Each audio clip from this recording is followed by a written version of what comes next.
Hello and welcome to this edition of Yes 101's Visual Radio, bringing you the news. I'm Harshni Pathirana. Before we take a look at your news in detail, let's take a look at your headlines first. News First headline. G.C.E. ordinary level examination begins today. Report on the collapse of the section of the Mirigama-Kadawatha Expressway requested from project director. Retired officials to be issued licenses to import vehicles with concession on tariff. In your international headlines, Israel says 3 soldiers killed by Hamas rockets at Gaza crossing. And in your sports, McLaren's Norris wins Miami Grand Prix for first F1 win.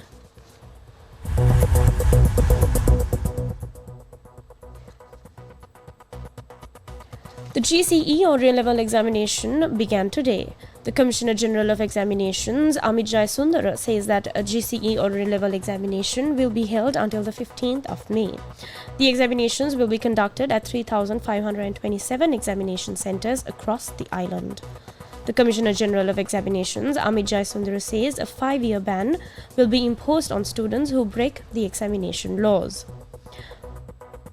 Police spokesperson DIG Nihal Thalduva says a special security program has also been implemented during the G.C.E. ordinary level examination. He added that close to 2,000 officers have been deployed for this in this regard. Now taking a look at another local story, the Road Development Authority have requested for a report on the collapse of the section of the Mirigama-Kadawatha Expressway. The collapse occurred at a section close to Bemulla, Kadoluwawa region.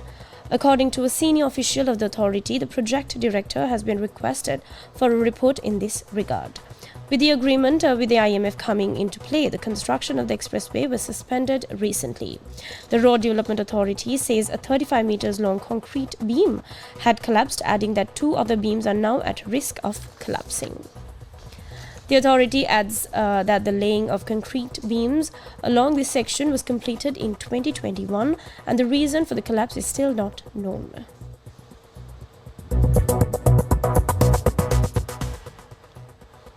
A decision has been made by the government to issue licenses to import vehicles with concessions on tariffs to retired officials of the government and judicial officials.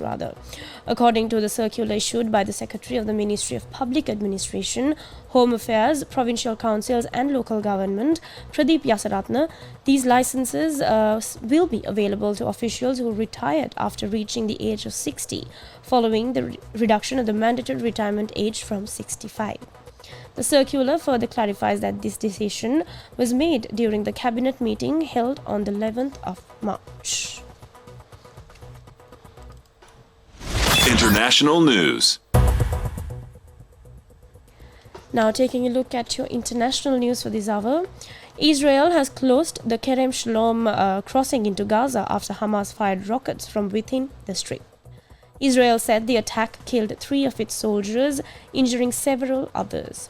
The crossing is one of the few routes to get humanitarian aid, including food and medical supplies, into Gaza. Mediators in Egypt have held 2 days of talks aimed at securing a deal for a ceasefire in Gaza and the release of hostages held by Hamas. In a statement, Hamas said the latest round had ended on Sunday and that its delegation would now travel from Cairo to Qatar to consult with the group's leadership. Sports news.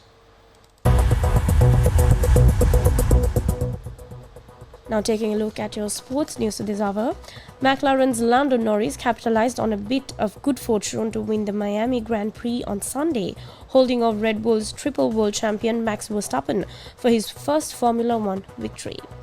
It was a long overdue win for the Briton, who held the record for most podiums without a win, having finished runner-up at an agonizing 8 times in 110 Grand Prix.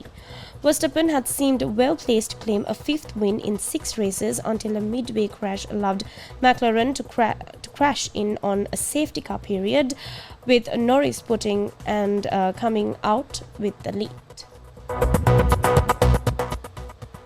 And that's all we have for you on this edition of Yes 101's Visual Radio. Bringing you the news, I'm Harshni Pathirana. Thank you for watching.